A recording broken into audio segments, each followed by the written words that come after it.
Hey everybody, Alex Meller here at Capman, the home of Ghost PII. This video is a sort of polemic about if you're looking for a revolution, I would say you should give up thinking about this AI stuff because it's not going to take you anywhere worth going. And privacy tech is the interesting revolution you want. To make it worth your time to hear me out, at the end, I'm going to give you some surprising advice about how to cope with the AI revolution. I'm probably not going to stop all by myself. And at the very least, there's a little bit of truth in it, and I don't think you're going to get it somewhere else on LinkedIn today. So I think it's very subtle why you might look at privacy technology as a technology of liberation. We're all really mad at big tech today for having too much control over our minds, you might say. And to a suspicious degree, somehow we end up fighting with each other and not with them about it. Since this is a business website, I'm going to point out that, I hate to say this because I applaud privacy regulation where I see it, but these things are often kind of recuperative because really big companies tend to have a better time obeying or not obeying these rules, and it often just ends up giving them more market power because smaller companies can't play that regulation game effectively. I think there's a lot of other stuff you could look at in terms of emergent social phenomenon that anybody can see are pretty toxic pretty quickly. We have a lot of systems in our society where we handle information like toxic slop for pigs on the way to the slaughterhouse. And it's easy to blame people or take a moralizing tone, but that's the kind of system of incentives we're getting out of the technology. We could handle the technology in a different way instead of different incentives and get better results. And it's very challenging, and I'm on here telling you these things every week to find some way to get through to you. But there's a really subtly huge opportunity there. And to me, I can see the crossroads, and that's why I'm putting this adversarial way. I think there's a lot of idiot garbage in the AI revolution. It's as much a system of us cruelly gaslighting each other, and it's a sort of road we've had a bad time going down as a society, and we're being tricked to do it again by literally the same people, actually. So I'm going to tell a kind of personal story or system stories about when I was in graduate school. You enter a math PhD program and everybody's real smart and it's very intimidating. And one power I always thought I had that I used well in those days was not being intimidated. And I was grateful for that because not just about me, you can see the pain in other people. So somebody gives a talk, they have imposter syndrome, the audience has imposter syndrome, and you'll say something like, well, even an intelligent high schooler can see that blah, blah, blah is true, so we don't need to give a proof of that.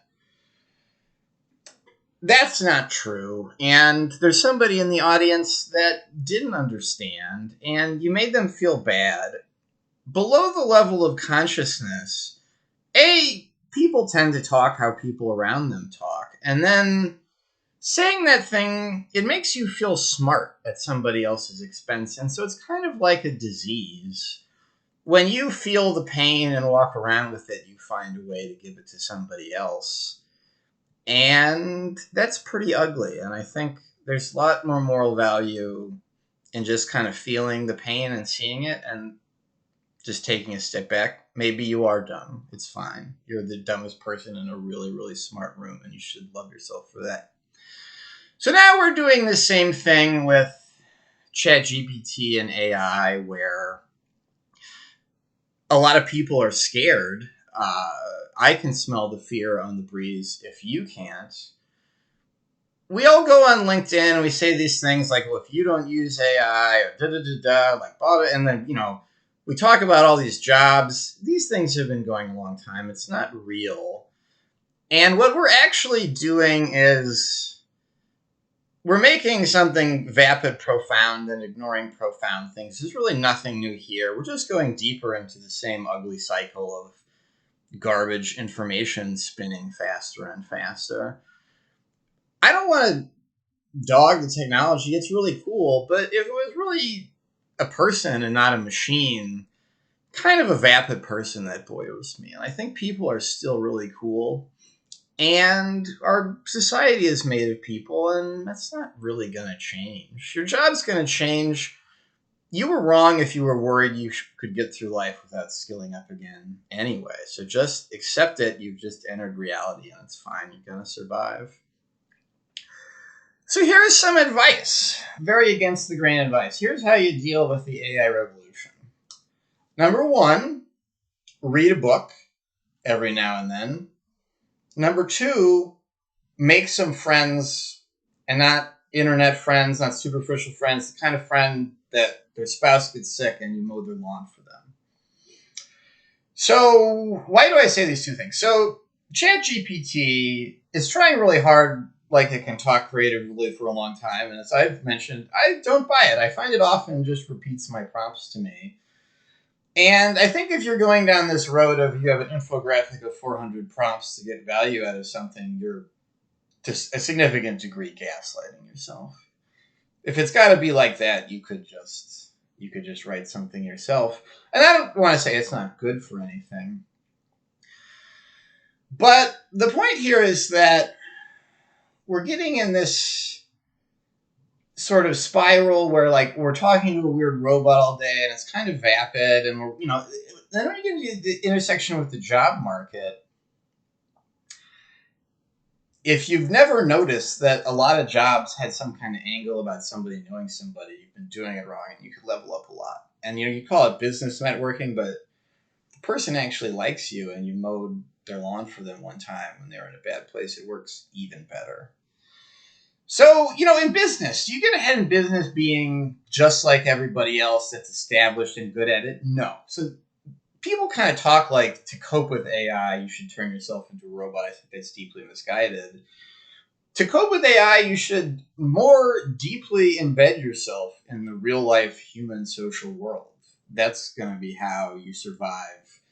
Even the most, whatever the ugliest fantasy of a listener out there is, you're going to survive it by good relationships with humans, not by aspiring to be a robot.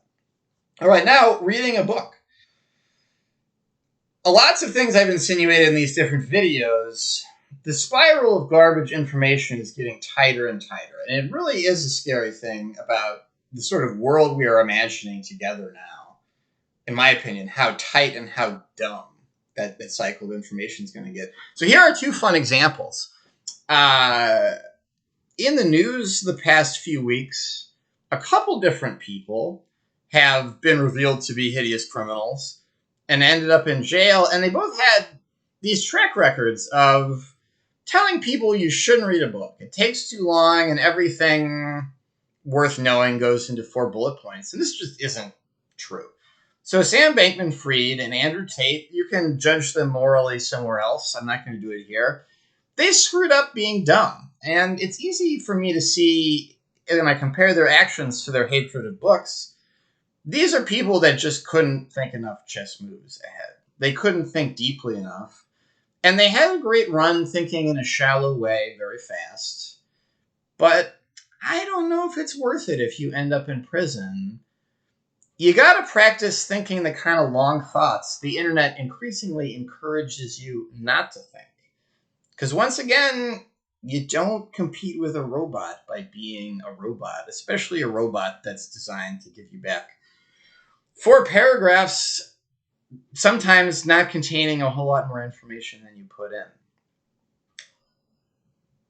So I think we're at the crossroads. I think a lot of the real answers here are radically different than what we're talking about.